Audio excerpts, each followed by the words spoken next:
Let's start with Zion and give people kind of the overall. And the overall is Zion Williamson's family signs a deal with a woman named Gina Ford late in his, well, I guess after his season ends. His freshman season ends at Duke officially to negotiate a marketing deal. I don't know why he would have done this with a small-time marketing firm, but he did. A month later, he severs ties and signs with a heavyweight, which is what I thought he was going to do all along, CAA. It makes sense, right? Well, Zion's family, and I put this mostly on Zion's family because I don't think Zion had anything in the world to do with these decisions. His mother and father, stepfather, have made decisions for him financially most of his life, and even simple things as such as I was covering the McDonald's game years ago at ESPN, and he got hurt with like a thumb injury, and they shut everything down, like completely shut everything down to where you can get any information, period. So I've kind of known the family from afar throughout all this. So I'm not kind of surprised again. And Zion, I've said it time and time again, one of the best kids you will ever meet, period. I mean, super kid, high character, great at dealing with people, whether it's media, teammates, whatever. All right, so that's my aside. Anyway, Zion's family sues to get out of this deal.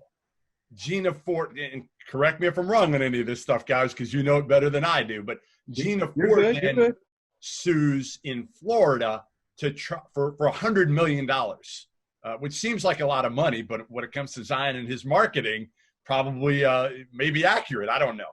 Anyway, Zion's saying that the contract is void because she didn't register in North Carolina as an agent.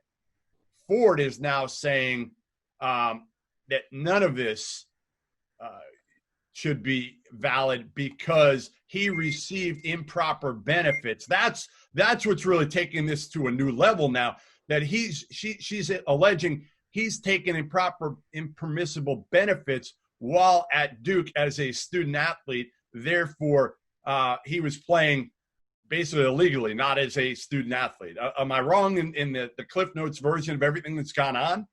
No, I think I'm going to record that, or I should record that and use that in my spots going forward, because whenever I go on the air, the host asks me to distill this year-long battle into a minute or less, and you just did it. So you handled it perfectly. But you mentioned the involvement of Zion's family or his parents in every aspect of his career. You would think they would have the savvy to at least have hired a lawyer to look over this contract that Gina Ford presented to him in I think it was April of 2019. It's a horrendous deal for all of the leverage that Williamson has. He is the most marketable athlete coming out of college sports since, I don't know, maybe Michael Jordan. Yeah. And he could have had agents lined up around the block.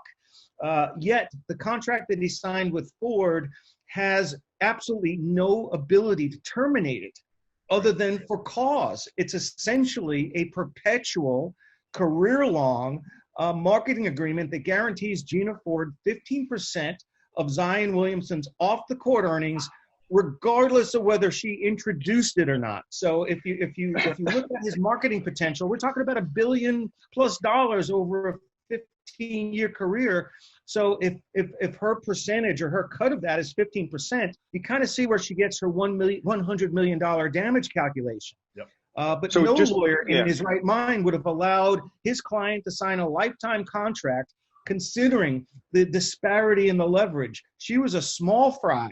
He was the greatest, catch of them all. He could have dictated the terms. And pretty much that's where you see the absence of legal representation causing all this great harm to the athlete. And now look where he is, because if he had never signed that deal, there would never be any Zion Williamson versus Gina Ford case. Because no lawyer would have allowed him to sign it.